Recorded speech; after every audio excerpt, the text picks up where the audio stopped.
Alright, so I wanted to make a video pertaining to there's a lot of lessons that we take on standing for marriage, and there's all types of lessons that we learn. But one of the biggest things that is important that I want to talk about is um, keeping your circle small and not letting people in about your stand, because everyone's advice you don't need to hear.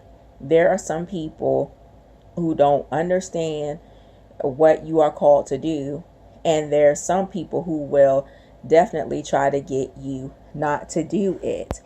And no matter what is going on between us and our spouses, we should always make sure that they can be confident and have enough confidence in us that we won't try to um, shame them, that they can trust us with their name. Now, I know it can be hard because our spouses chose to be out in the world, and that we have to still keep in mind it's spiritual.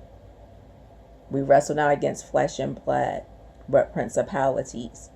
So we just have to um, forgive our spouses and take this lesson in this, um, because I've learned the hard way. So I don't want any of my sisters who are standing to learn the hard way. So I'm giving sound advice. So one thing about me that I love to do, I love to write. I love to write poems. I've been writing like poetry and writing things, all kinds of stuff ever since I was like in middle school. So I love poetry. So this poem is called Before You Spill It. My dear sisters in Christ, please accept this sound advice. Remember that not everyone deserves to hear what's going on in your life. Don't share things that you don't want revealed or that will cause you to lose the respect of your husband.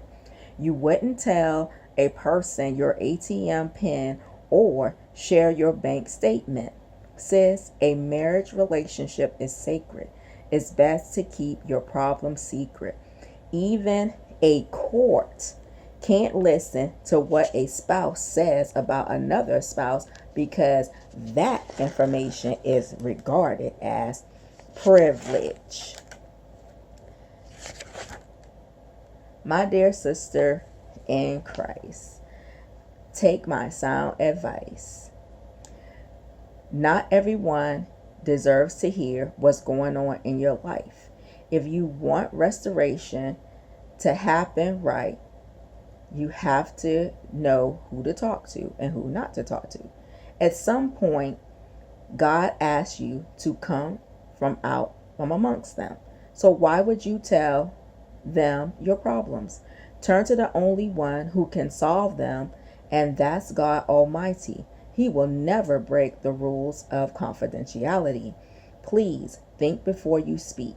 Be careful about spilling your tea. The very one who you share it with is just waiting to tell everybody. Can you say Proverbs 20:19? The sad truth is we don't find out how our loved ones truly feel about us until we experience a betrayal. When it comes to standing, we learn many things. We learn that about all the different mistakes that are made, like not keeping God number one, being cold to our husbands, lack of communication, idolatry, and the list goes on and on. But there is one that is very important, and that is not inviting the wrong people into our problems. When you told your family and friends about you standing, many of them thought that you were crazy because they are dirty dancing with the world like they're Patrick Swayze. too blind by sin to see that God can save anything, including a fractured marriage. God has never lost a battle yet. They don't follow him. So what do you expect? I get that standing in the gaps can make you feel like you are a hermit. Still, sis, things about your relationship should be kept private. Take the advice from Kermit the Frog and flip it. It's none of their business.